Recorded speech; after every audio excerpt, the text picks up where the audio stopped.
Great to be with you, Mandy. Great to be with you, Stu. What's been happening? As always.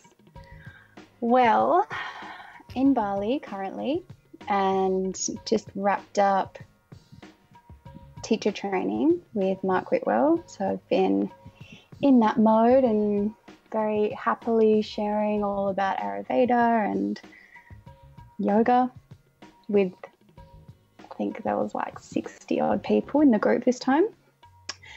So that was everything, full spectrum. It was emotional and inspiring and kind of tiring and kind of activating at the same time. And then this weekend we just had Bali Spirit Festival here in Bali. So again, lots of inspo, plenty of offerings. But I'm getting a little bit more discerning about, you know, I mean, I used to go to the festival. I think I've been for like the last maybe 10 years or so every year. And I remember when I first was going, I would go to like everything and just kind of like gorge myself on yoga. But now, you know, things have changed a lot. You're a veteran now. I went to like one workshop a day and yeah, I got to spend some time with this woman who you might know, maybe not. She wrote a book called Yoni Shakti. Have you seen that big red book? I don't think so. It's like a 600-page epic. And, yeah, she was teaching at the festival. So I got What's her to name spend again? some time with her. And her name is Uma Dinsmore Tooley. Okay. And, yeah, she's a Irish-English kind of witchy woman, and she's pretty fierce and extremely knowledgeable. And, yeah, it's nice to be around women that are also, for me, in that kind of 50s, 60s age range and just kind of soak up that wisdom. So that's what's been happening. Cool. Speaking of that, our beloved Pluma just sent through a 3-hour, we're going to do a podcast as well, and she's just kind of, you could say rehearsing it, and she just sent through a 3-hour talk, and the theme is becoming a middle-aged woman. And yeah, it feels like necessary wisdom from these middle-aged women. Like it's kind of new territory, so to speak, for these wisdom keepers to be women, for one, and middle-aged women. I mean, for so long, there's been so many generations, so many centuries of suppressing women, but especially that middle-age period, I think, for especially for the Western woman, has been very strange times, and we're just kind of coming into this new chapter, and it's great to have people such as herself sharing wisdom and vital tools on how to navigate that period, because in our culture, as you're well aware of, all the praise and attention is on youth, and then even in the spiritual context, the kind of glorifying of the sexy yogini, you know, which you could say is from that kind of low 20s to maybe mid 40s, and then the kind of the magnifying glass of the beauty gets taken elsewhere. To see, yeah, these women in their middle age years and beyond sharing the wisdom and the beauty is, I'm all for it. So that's really cool. Yeah, I mean, they're the people that I want to learn from. And I actually saw a funny thing the other day by the comedian Amy Schumer. Do you know who that is? I think so. Yeah, she's an American comedian, but she did this kind of like skit video thing with a bunch of other kind of older comedians, like oh my God, I can't remember their names, but you know, like the woman that was on Seinfeld and like Tina Fey and people like that. And the whole skit was like the last fuckable day. And they're talking about like there hits an age in Hollywood where, you know, you turn 40 or, you know, whatever age the director decides, and suddenly you're not fuckable anymore and you're playing like Santa Claus's mum. Right. Or something like Classic. that. The last fuckable age. All right. I'll keep a lookout. Last fuckable day. It's pretty funny. But yeah, I guess it relates to our world as well in the yoga spiritual circles where even, you know, Instagram plays into this as well, because what's celebrated and what's seen is lots of young teachers, me and you included, I guess, in that age range. But yeah, kind of a forgetting of the people that have been pioneering this stuff for like the last 20 and 30 years and really forging the path for us to kind of walk it so easily. I think it's re-emerging. I think it's re-emerging, but it's definitely not in the forefront or the popularized view. I mean, there's a collective perception. The normal kind of perception in the yoga scene is that the most masterful teachers are that who are on the cover of Yoga Journal. Like people literally think that. So if they're not on the cover of Yoga Journal, they quote unquote haven't made it. And, you know, that's unfortunate, but it does also seem like it is being churned through, and these more senior teachers, wisdom keepers are getting, you could say, the exposure that they deserve and what the world actually needs. Totally. Which is why I love Mark Whitwell as well so much. Yeah, he's a beautiful man. Big shout out to Mark Whitwell. Yes. Now, so much gratitude for his presence in my life. Yeah. Let's talk some flow before we dive into some other stuff. Let's talk flow and our vision for flow. Flow time. It is... for better or for worse, we've decided to do it all again. We have, and it felt good giving last year a break. A lot of people wondered why, so it'd be nice to just speak to that in a very transparent and honest way. For one, I didn't want to, having Lani and wanting to focus just on family, and also the previous flow. Again, we're really wanting to be transparent this year. The previous flow fucked us up.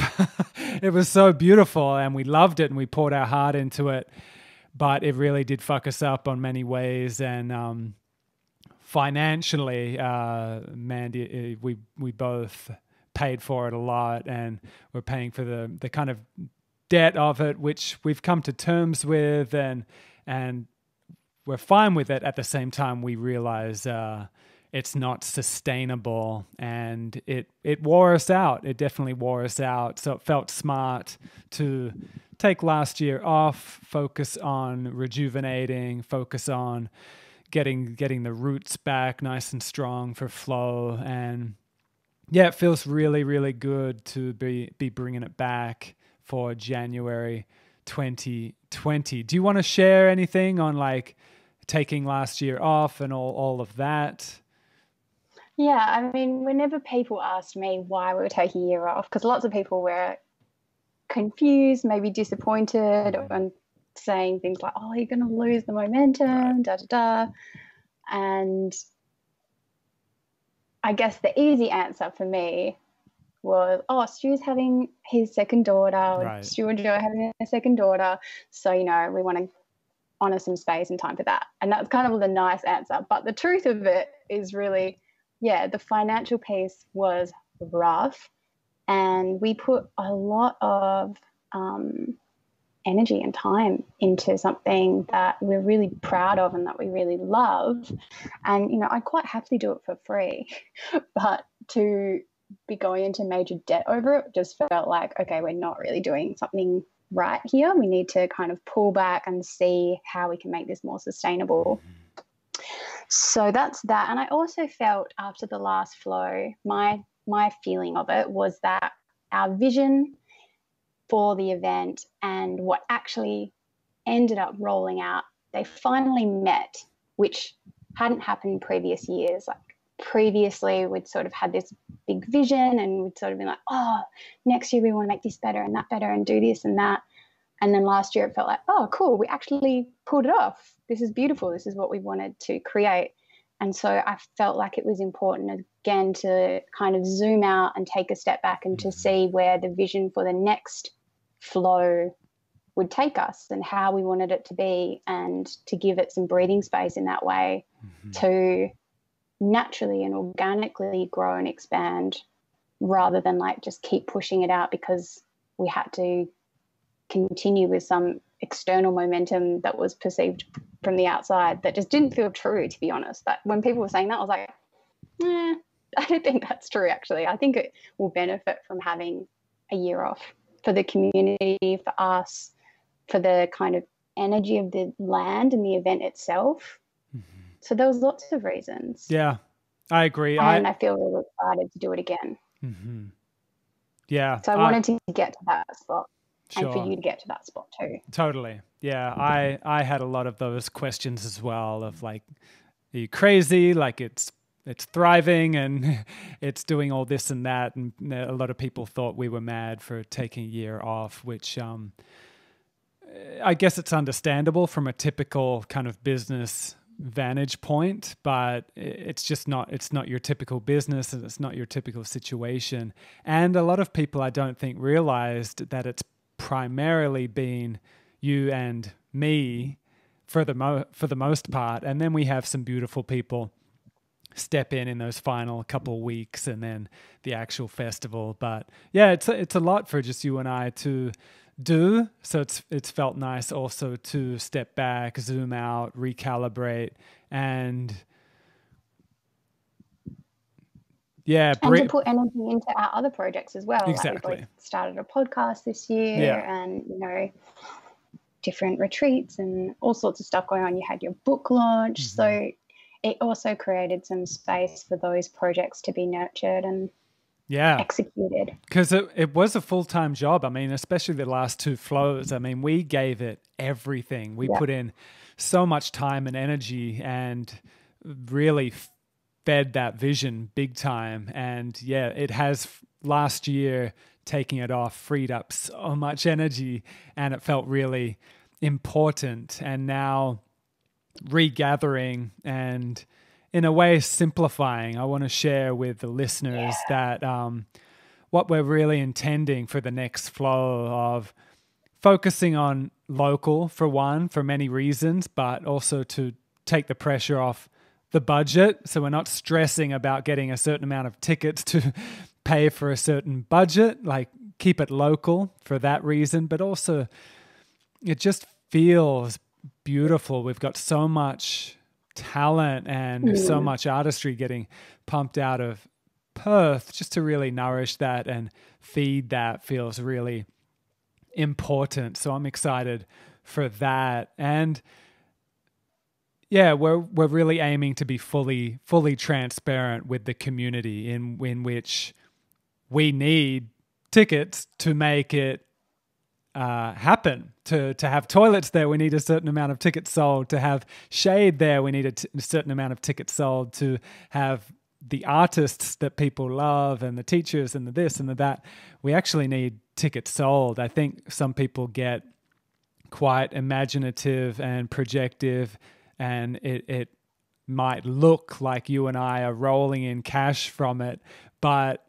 one of the draw cards of being friends with most of the community is a lot of people end up coming for free. So we actually we need people to get behind it and actually buy tickets to make it happen, so we can actually have simple things like shade and toilets and a power generator. Like all of that stuff is really expensive, and it feels really good to be just fully honest about that in the lead up to the next flow, of just letting everyone know it's not really exciting, but I think it will. It's not at all, but kind of like the crowdfunding thing that's in abundance right now. Like, I think people enjoy seeing kind of where their money is going, where their participation is going. And flow truly is a co-creation. Like, the vibe that gets cultivated there is not just from you and me and the artists and the teachers. It truly is from everyone. So like, there's that kind of investment of the ticket and thinking, okay, this is going to support this awesome happening from actually happening. And then it's kind of like an energetic exchange, this kind of almost gifting mentality of, okay, like, I'm going to go co-create this beautiful happening. I'm going to go co-cultivate this with Mandy and Stu and this awesome community.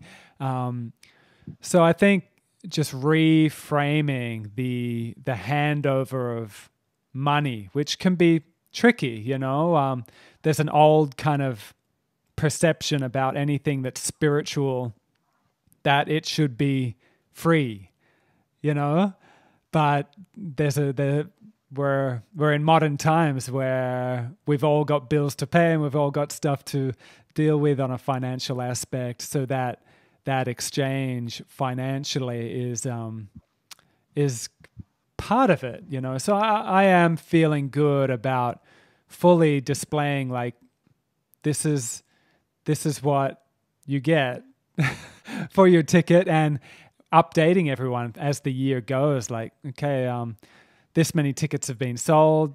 This is how much has come in. If there's not enough, that means no added amenities, so to speak. And and if need be, we strip it totally raw and just get on the land and get raw and wild. That's what I'm feeling. I'd love to get your take on that aspect of it, which is one of the most boring aspects of it, but I think it's important for you and me and other people that are making flow happen. We've got beautiful people stepping up, wanting to be a part of it. But with it not being a big corporation and not being sponsorship funded and government funded, we're really relying on tickets. So I'd just love to get your take on that whole situation for it, huh? Well, over the last few years, we've been traveling a lot and teaching at lots of festivals around the world, particularly in Europe. And there's kind of two models that I see. So I'm kind of going in as like offering, but also doing research for a flow, because there's lots of cool ideas. And I'm also really perplexed a lot of the time about how people are actually pulling this off as a sustainable event. And what we saw in the last few years in the UK was a lot of kind of grassroots festivals having to close down. Or on the other end of the spectrum, huge kind of more corporate or commercial kind of yoga events going full steam ahead. And so that's based a lot on government grants, which, as you know, we've tried a lot for in the West Australian government to secure grants, but unfortunately we don't really fall into any of the appropriate boxes that you need to tick when you're dealing with something old school like government. And then, there's the idea or the model of sponsorships. And what I see with the festivals that are running pretty strong in Europe is that they have massive corporate sponsorships, like with Adidas or, car companies or whatever. And to me, I don't want to really be sponsored by a massive corporation that doesn't align with our values. So that's not the road I want to go down. The other road that I see is money and revenue comes in through selling alcohol. which is another stream that I kind of don't want to go down.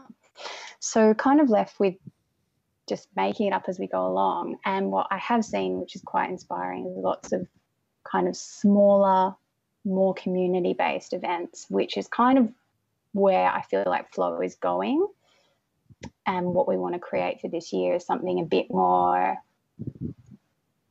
grounded, grassroots, and like returning to the original vibe that we were anchoring when flow first started happening, maybe 4 or 5 years ago. And it feels a lot more community-based. Like you said, supporting local artists is really important to us. And I feel like there's no compromise in that either, because we have such amazing local artists and local teachers. And I think what's kind of cool and interesting and maybe more edgy for me now is, really getting into this collaborative co-creation space where everyone does pitch in, and we're kind of moving away from the old model of paying to be entertained, basically, which, that doesn't interest me anymore.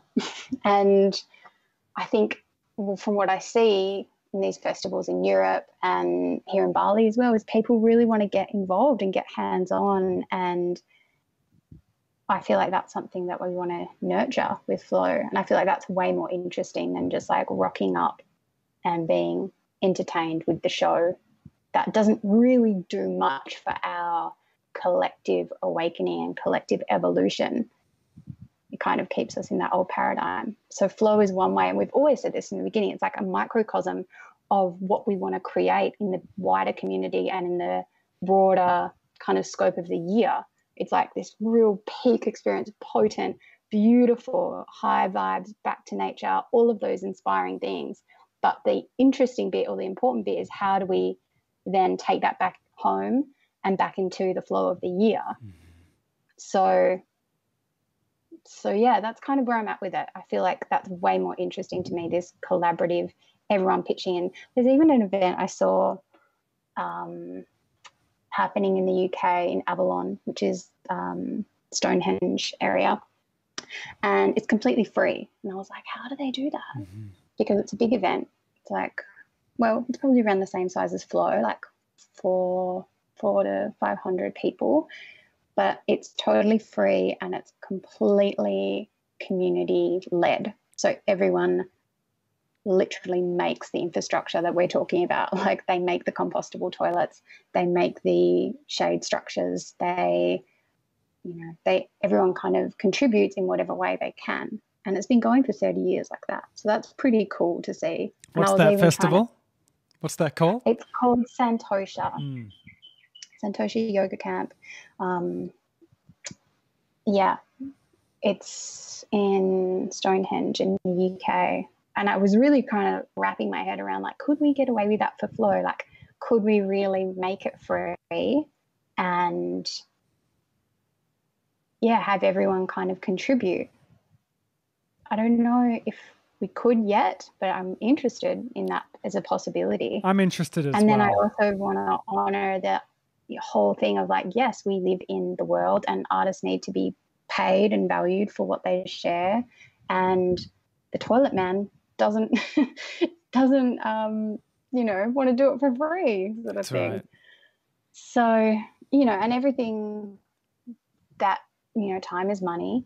Time is money, but also, like Mark Whitwell always says, like, money is love. Like, this is how we show our love and appreciation and value for things in this current paradigm. So I'm not against paying for things that I value for either.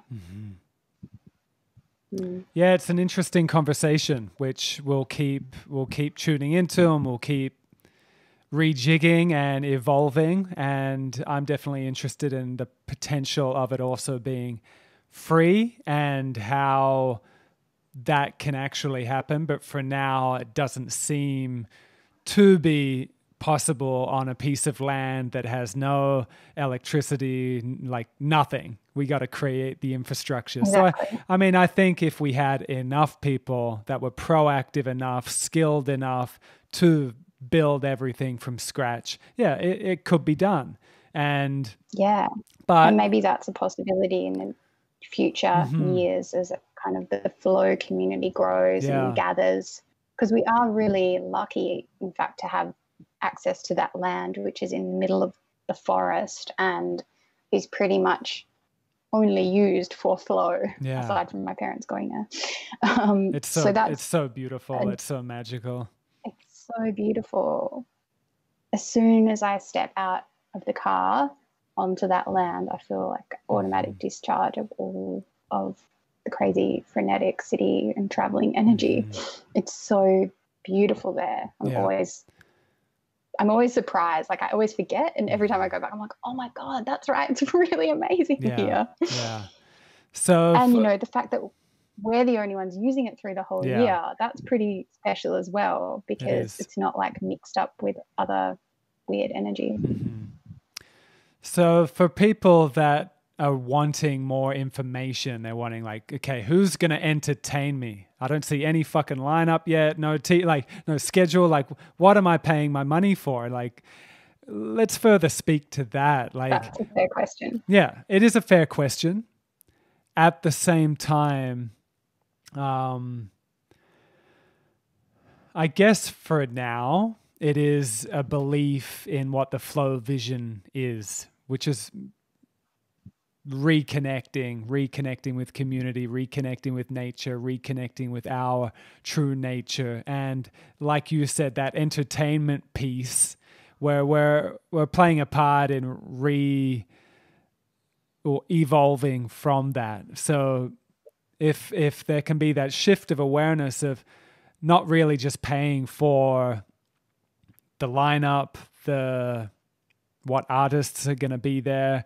There's so many festivals like that, but this is more for now to support the vision of what flow is and to help us nourish and reconnect with our deepest core purpose and our deepest thriving vitality. And then later on in the year, when we announce the full spectrum lineup of workshops and the full beautiful array of artists presenting, that's kind of like just the icing on the cake or the cherry on the top. Like, it's good and it's fun and it adds to the transmission of the beauty.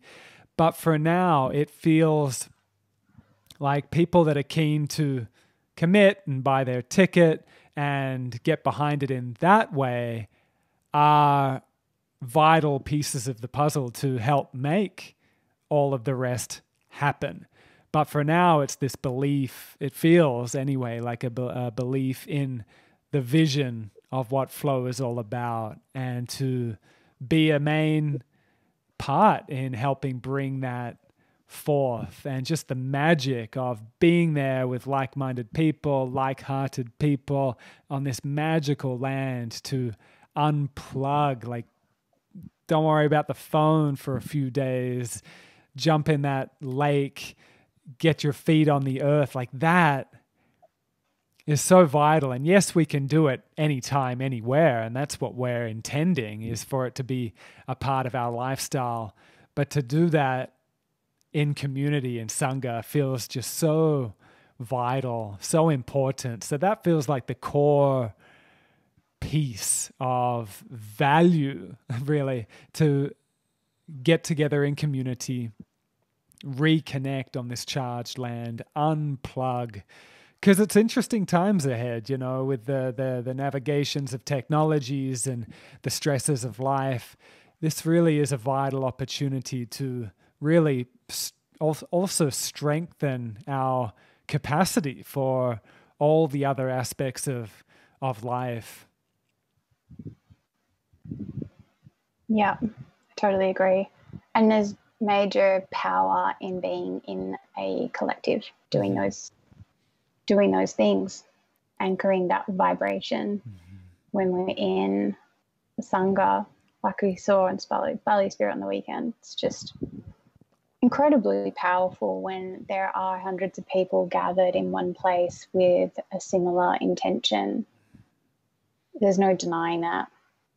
I remember at one of the very first Flow from the Heart gatherings, we were excited about this new bit of info that we'd learned about, you know, when you gather, I think it was, I'm going to get it wrong, but it was like if you gathered 2% of the population with a heart intention and anchor that vibration through meditation or yoga or whatever it might be, it ripples out and affects the whole city, basically. Yeah. And that was really exciting and interesting, and felt like one of the reasons that we wanted to do flow as kind of an experiment in that. Mm-hmm. And I bumped into lots of people from Perth actually at Bali Spirit that were, you know, really excited about flow happening again, and they totally get the vision. And like you said, that there's that belief factor in well, I don't know, like I guess it's more of a trust that what they know what flow is all about, and they want to invest in that energy being strengthened, like you said. So yeah, the values, the core values are coming back to nature, being in nature, having access to that is pretty rare now and becoming more and more important, especially with 5G coming in. Let's not get started on that. But anyway, being in nature is going to become vital, like life-saving. Yeah. It, you know, probably already is. But community as well. So yeah, nature, community, so simple. And I guess ironically, both of those things are free. And that's kind of what we're rolling out as the biggest value that we want to invest in is bringing together community, having spaces together.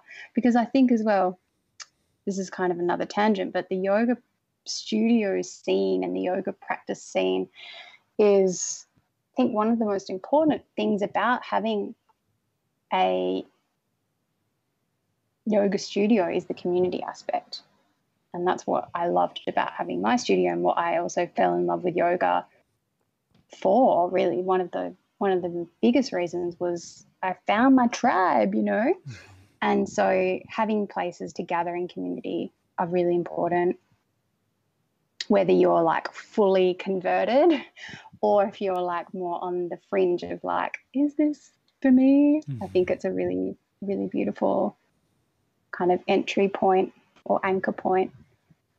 And then, yeah, in terms of lineup, we have incredible local teachers and artists that have been at the past flows and will continue to be involved. Should we drop a few names? Yeah, drop a few names. Drop it in. Well, we know that the incredible Heath Daly is going to be presenting. He's the owner of the Raw Kitchen and a good friend of both of ours. And every time I have a conversation with him, my mind is blown. So I'm very happy that he's going to be back and sharing his incredible knowledge. He just cracks me up. He's such a good presenter. And then we also have some of our beautiful yoga teaching tribe. Lara Dwyer is going to be back. She's, had her little bubba. I remember actually listening to your podcast interview with her while I was in India, and it was so nice to hear her voice again. Yeah. She's incredible. She's a beautiful person. Yeah, if you haven't listened to that episode, people, scroll back in your podcast feed and find the interview with Lara, because she's just such a gem, such a gem. So very happy that she'll be there. Sean Taylor from the Yoga Lab, who's just exploding with enthusiasm, and he as well has been a long time supporter of flow, and we're a long time supporter of him. So I think another thing that I'm really interested in is nurturing long-term relationships, and feels like flow is one really important way that we can do that, rather than like flying in flying in inspirational teachers from different parts of the world. Yes, that can be very exciting and very inspirational. But, you know, long-term relationships for us as like co-collaborators, but also in terms of like student-teacher roles, I think that's really where it's at. That's where the depth is. Totally. So Yeah, and this flow, we're most likely going to focus on longer workshops. What we did Yes. find at past flows was we kind of overbooked the schedule in an enthusiastic, like, just yes to all of these incredible themes and topics and focuses coming in, but it ended up being a little bit too rushed and scattered for our liking. And kind of what you mentioned of this experience at Bali Spirit, it was kind of less is more. There was kind of a quality over quantity. So for this flow, we're both agreeing on that big time of a quality over quantity, and really longer workshop experiences in which we can really go deep with each teacher. And then, so we're not rushing around just trying to tick off every possible thing we can do, and really, go deep in, as deep as we can with each teacher, each theme, and kind of slow down. It seems, again, with the 5G thing and all of that, it seems like this emergent need to slow down is crucial. So I'm wanting to emphasize that, like, slow down and just pay attention and connect. And it just feels super, super important. The music side of things, I'm really excited about as well. We've got so many beautiful local musicians. Well, we've got Sai coming over from the East Coast and Phil Stroud coming over from the East Coast, but they're as local as you can get, really. They're very local. They're born and bred here. They revisit regularly, and they're Flow family. So we're going to get them back, and they're such geniuses with the music and so connected with their heart and their attention. So we'll be getting them back, and Ben Taff and Will Slade. So really talented DJs and musicians, and of course the Bonnie Upwelling, beloved Matthew Hatch and his bros. Yeah, it's going to be beautiful on the music side of things, and just to kind of space out the schedule once again, so it's not so quick, not so fleeting, and more focused on this quality immersion, which I think it has been previous flows. I really do. It just seems like a shift of gears into a slightly more grounded state. Yeah. And it's all part of the evolution. Everything's changing.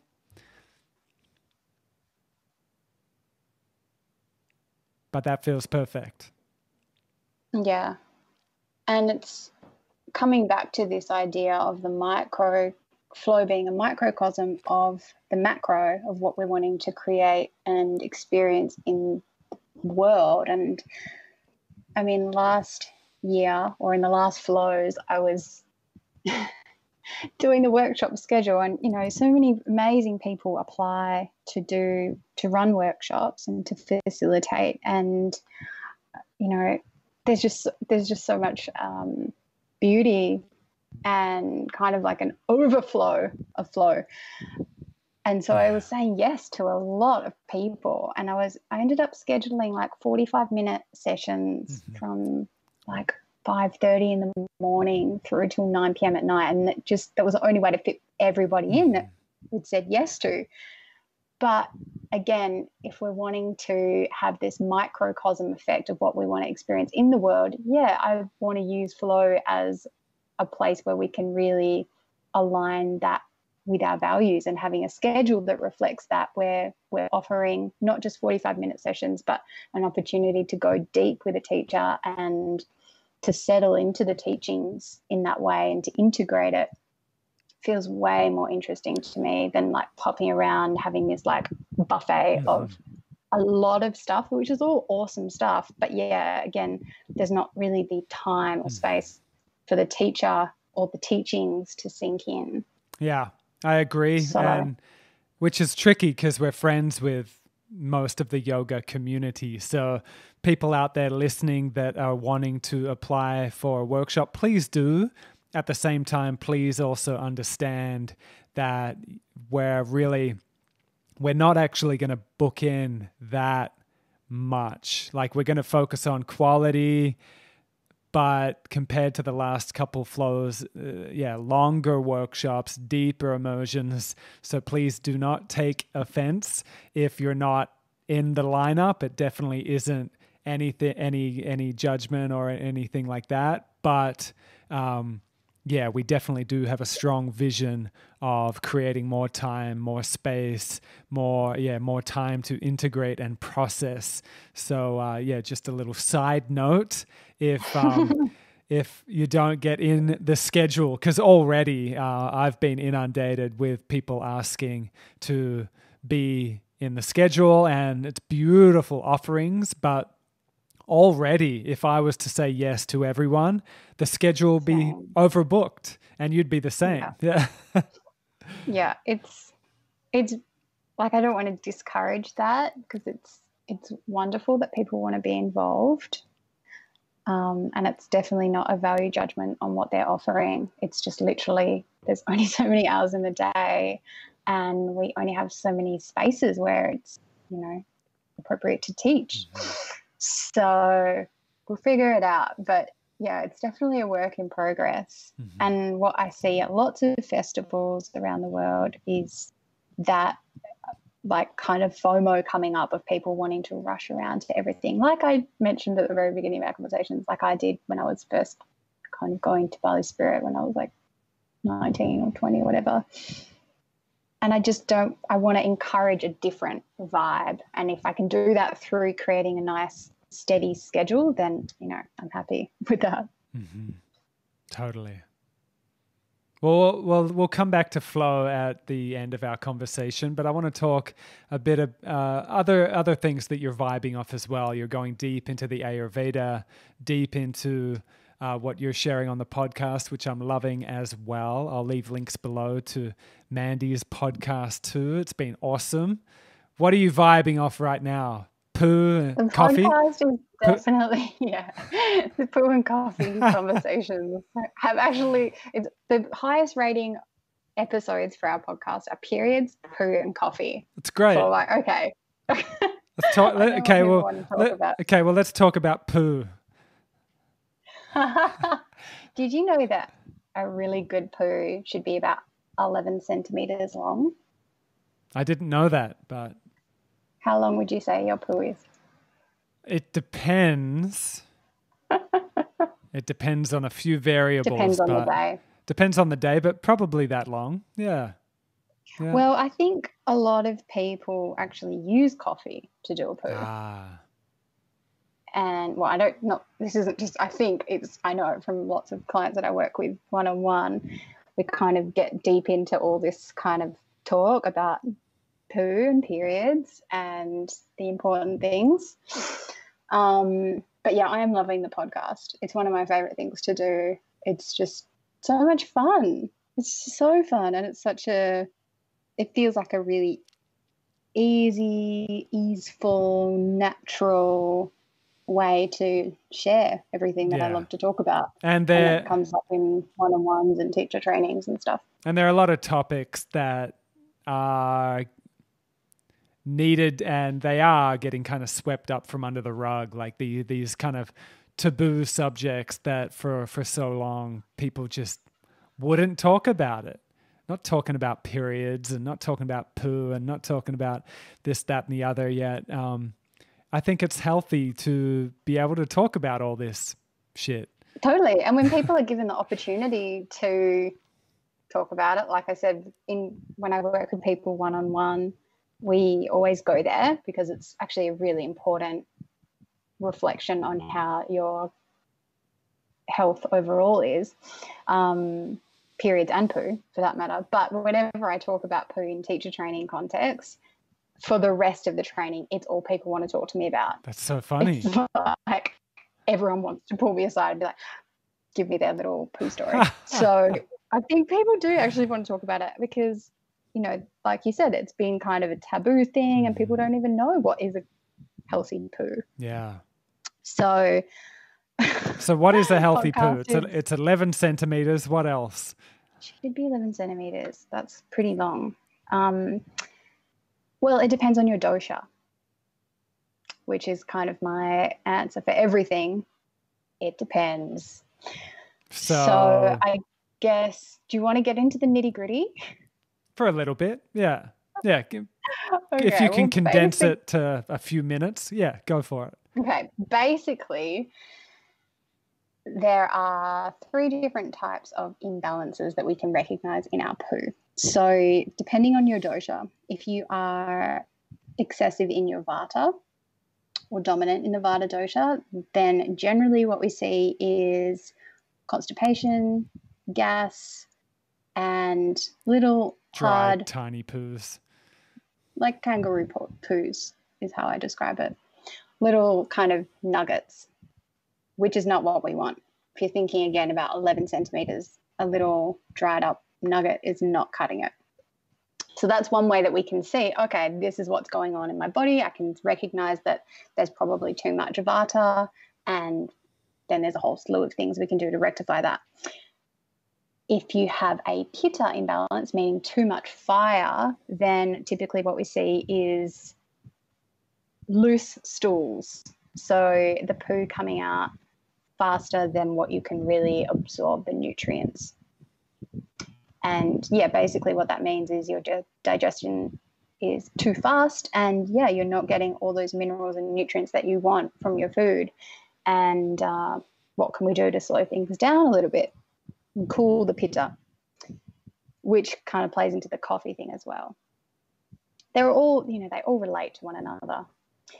And then kapha, if there's too much kapha in the system, what we see generally is a heavy poo. So a poo that is maybe sticking to the bottom of the bowl, skid marks could be happening. And you can also think about the consistency of the poo being like oily or quite wet. So that if we had that kind of experience, we could say, okay, there's too much kapha going on, too much moistness or too much oil or fat. That's in a major nutshell. Mm-hmm. But yeah, it's really important. And in India you have the squat toilet, which is another great thing that we've kind of missed out on. Super important. You always know that I want to have a squat toilet in my house when I have a house. Yeah, next. Or at the very least, a big stool, like a big stand. Yeah, to put you your feet can get on. some like potty things now. So you can get your knees up closer to your torso. Exactly. Yeah. Gets you in the correct position, anatomical position for your colon to fully clear. But if you're wanting, listeners, if you're wanting more information on pooing, good quality pooing, go to the podcast that Mandy and Sarah did. I'll leave a link below to that, and you can. It's called the Elevate podcast. Yes. But yeah, so Ayurveda is definitely one of my big passions, and it's what I've been sharing all about on the teacher training for the last month. And it's, my favorite way to work with students now is one-on-one. And I remember you and I talking about this in years past, and I used to hate doing one-on-ones, and you used to love it. I'm sure you still do love it. And I just couldn't get it. I just couldn't get it. I just didn't like it at all.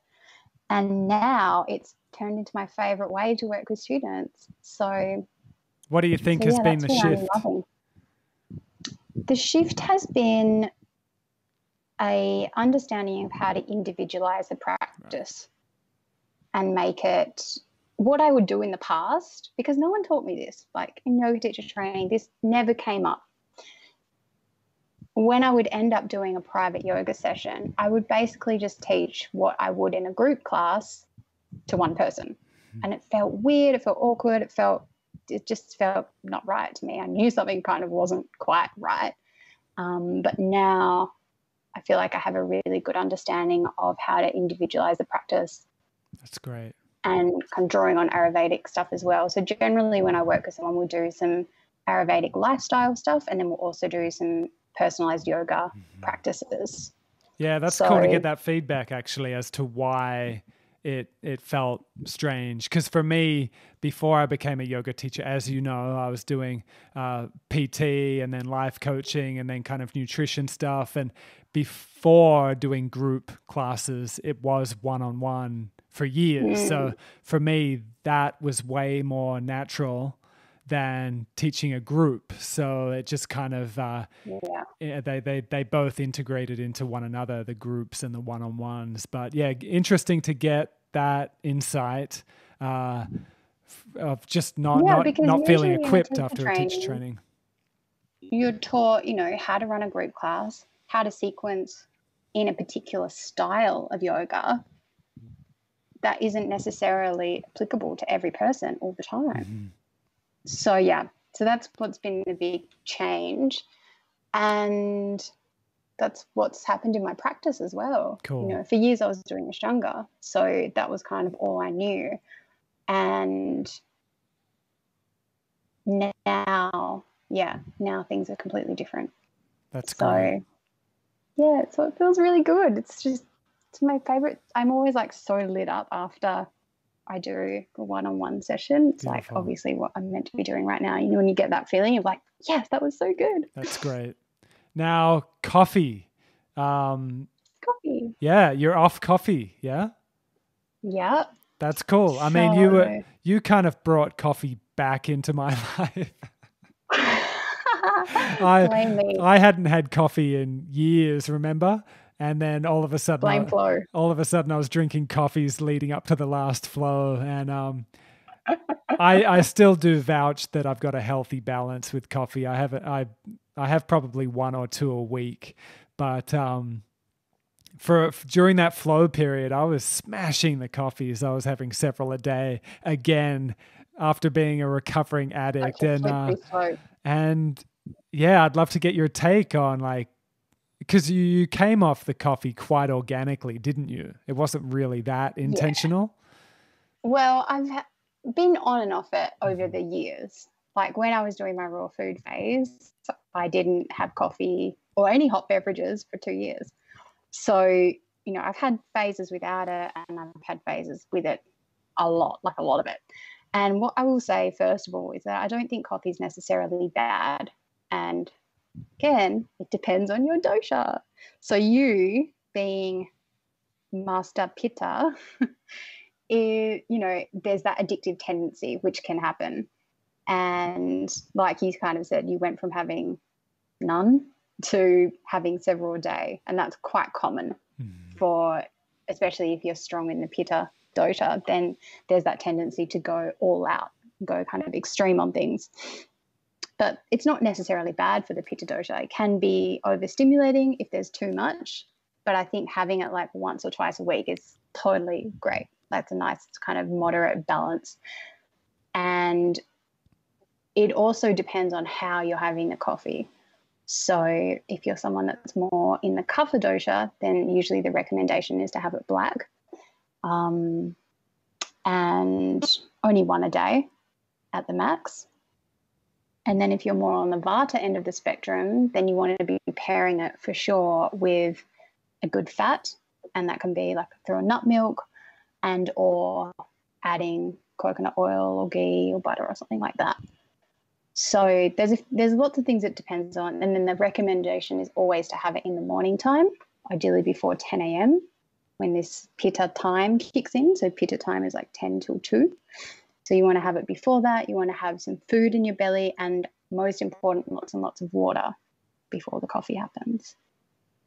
But I don't think it's necessarily bad. No, neither do and I. I feel fine off it, and I feel fine on it. So yeah, I think, it depends. Yeah, totally. And like anything, the quality varies drastically. And oh my gosh, definitely. Joe was doing quite a bit of research on coffee, and a big reoccurring issue apparently is that so many coffees are rampant in mold from the way they've been prepared, and then the way they're stored. They're just full of mold.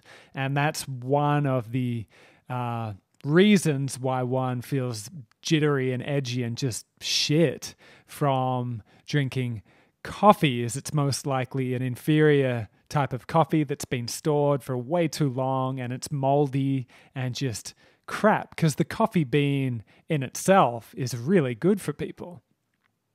really good. Yeah, it's But full of minerals. It's there's nothing wrong with the bean itself. It's the way that we process it. that's right. And yeah, like you said, usually if it's a shitty quality coffee, it hasn't been stored in a proper way. Usually there's aluminium also, and obviously fertilizers. There's so many things. So, Like anything. and people can also recognize, like clients often tell me, like when they have a poor quality coffee, that they feel really jittery and scattered afterwards versus having a high grade coffee in a nice environment as well. Yes. So if you're having it like in a takeaway cup running down the street because Right. you're late for work or something, that's a totally different experience than sitting down in a nice calm environment and having it as kind of a ritual. Totally. This drink I've been sipping on is full of, I just did a podcast with Mason Taylor. He does that Super Feast range, and it's got neural nectar in it, which you would love, and lion's mane. So it's full of and ashwagandha. So it's full of like adaptogens and really nourishing for the mind, and a little bit of cacao, and then ghee. So that ghee really draws out the nice energizing quality and makes it nice and grounding. I'm loving that combo. It's been great. Well, I'm also very spoiled here in Bali because we have so many good coffee alternatives. Like in our fridge, we've got a huge block of incredible raw cacao, like straight from the tree pretty much. Right. And you can get, turmeric lattes everywhere. You can get all kinds of awesome mushroom elixirs. Like it's really easy not to drink coffee here because there's so many good options. But having the fat there is actually really important as well for delivering the good minerals, especially if you're having it with those adaptogenic herbs, delivering them straight into the cells. Otherwise, if depending on your digestion, can kind of just pass through without getting absorbed. Yeah. Remember when I shared with you Heath's take on cold water? Have you done any further research into that? Well, I saw him the next day and I was like, I have to talk to you about cold water.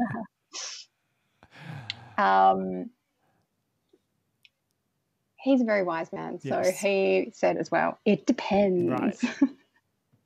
So maybe not for someone to Vata or something like that, huh? Yeah. And in moderation as well. So what we kind of concluded on, because I've had the felt experience of not having any cold or ice water or even like smoothies. I didn't have anything cold for a long time. Can't remember how long it was, but like maybe months, maybe half a year. Anyway, I went a long stint without having any because I was living in an Ayurvedic ashram.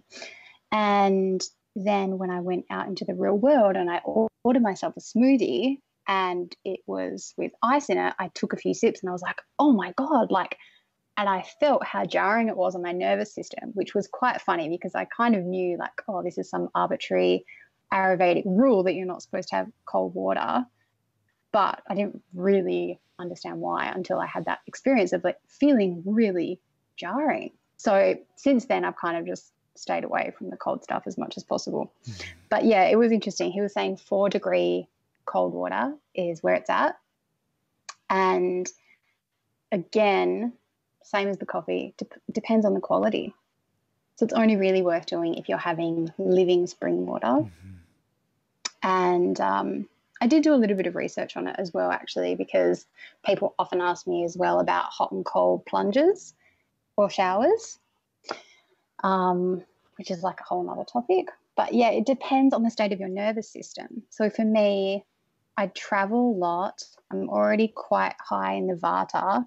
And most of the time my practice is just about trying to soothe the nervous system and ground down. I don't need much stimulation in that way. But that's just me. Someone that's, super grounded, like you're more Kapha Pitta, wouldn't you say, or Pitta Kapha? It depends. But it depends. I mean, when I'm really in my optimum state. There's also a bit of vata there for sure, but Yeah. More often than not, my default would be pitta kapha. Yeah. Yeah. So for you, having cold water is going to be a different experience. Mm-hmm.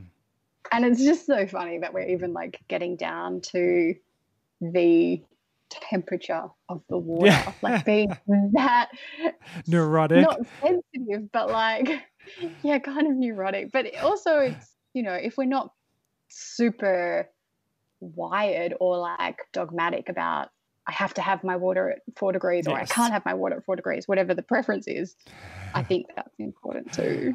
Yeah.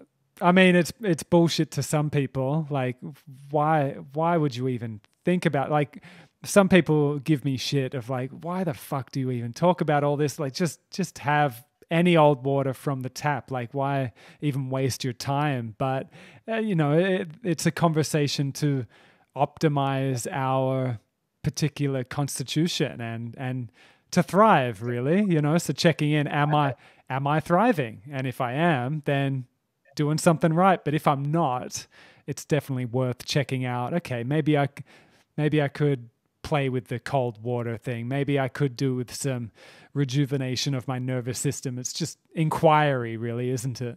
And it's just paying attention. Yeah. Which is kind of my way of bringing presence to every day, every moment, or, you know, anywhere that it can be applied. It's kind of not that we're going to be sitting all day in a meditative state, but to bring a certain level of attention into, even what we're choosing to eat and when we're choosing to eat and the temperature of the water. Well, yeah, that's right on, because often if we're not paying attention and we're doing things just out of pure reactivity, often people are drawn to things that exacerbate their imbalances. Totally. So it's something that comes up all the time. Yeah, just because it's also attention. A vibrational match of where we're at. Like the most obvious and extreme example is like when people are hungover, they want to eat really shitty food. Like they go through the McDonald's drive-through, you know? So that's kind of just like a very obvious way to point it out. But yeah, we see it in the type of yoga that we want to practice. We see it in the food that we reach for, the cravings that we might have, and even the way that we set up our schedule in our day. So yeah, this is why I love Ayurveda, because it's all just about paying attention and then also being kind of easy with it and compassionate with it, because I've definitely been in the dogmatic phase as well. And I think that can be toxic in itself. Totally. But I think most people don't realize how good they can actually feel. Right. It's a like good point. The norm is to feel pretty average, pretty tired, and, you know, wired. That's the norm. But that's not. It's common, but it shouldn't be normal. That's not our normal, natural state. No, but you're right. It has been normalized, but it's a really interesting one. Like in our culture, that normalization of it has created, as Ken Wilber would put, like a center of gravity. Like, and it's been so normalized that for one to get interested in a more thriving potential is a huge leap, even just to be interested in it, because it's like a gravitational kind of inertia when you feel like shit.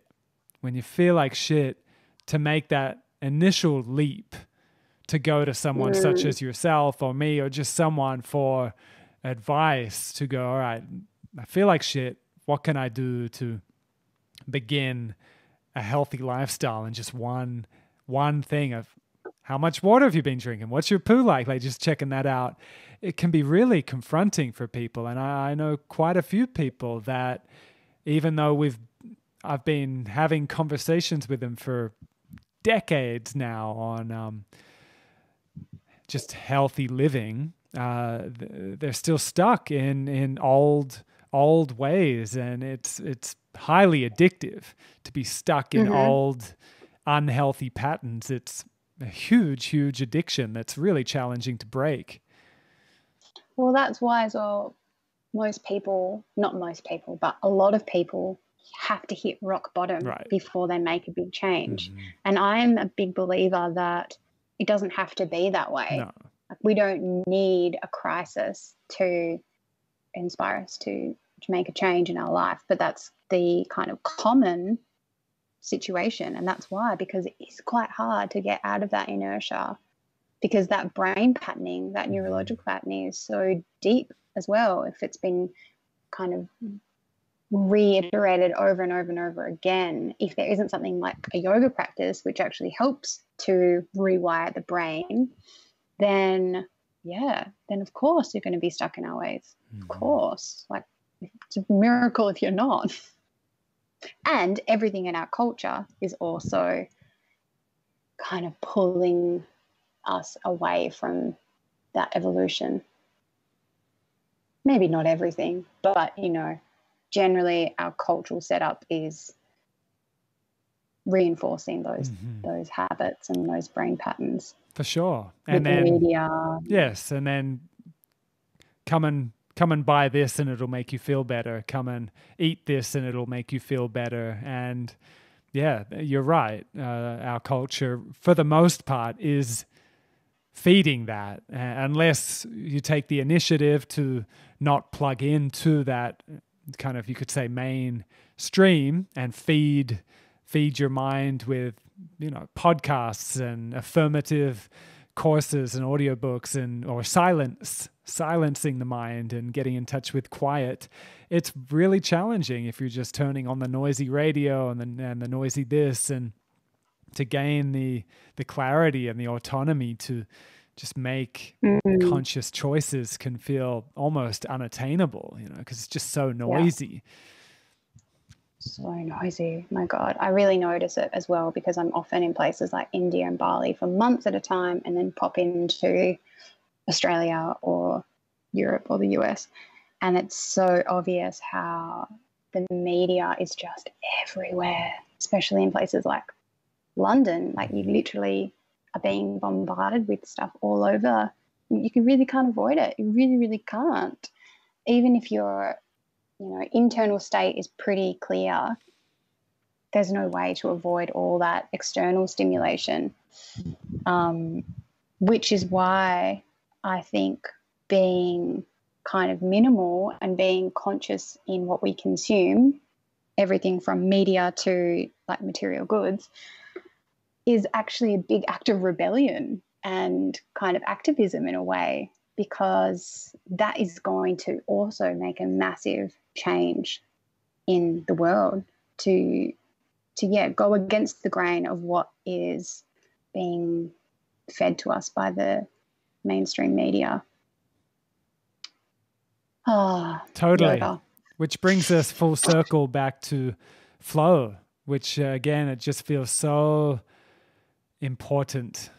We can't emphasize that enough, to connect with the tribe, get on the land, rejuvenate, and strengthen that wisdom, that heart connection. So I am so excited to continue unfolding the vision for Flow 2020, and listeners, we're really welcoming you into the co-creation of the next flow. Your support and comments and encouragement on the next flow really is welcomed and appreciated. And yeah, Mandy and I are really excited and are with open arms for open arms, open hearts, open minds. If you have feedback as well, I would be really interested to know, you know, if you have been to other festivals and experienced something really cool that you would like to see at Flow, or you have been to previous flows and you have feedback on how we can do things differently or better. We are totally open. So yes, please reach out and get involved in whatever way kind of excites your heart. This is really the theme for this year for Flow, is coming home to the heart, and that will be reflected in many different ways. And, you know, however you interpret that, listeners, is is what we want you to bring. You know? Love you, Mandy. Great to connect. I love you. I'll leave links to you. all of your work down below, your podcast, your website, and all of that down below. Listeners, yeah, really keep in touch. She's got an awesome podcast happening. And of course, Flow. I'll leave links to our Flow website and the Flow Instagram and all of that. And tickets are on sale now. They're on sale. So yeah, jump in and let's make this happen. Yes. Salamat malam. Suksama. Bye for now.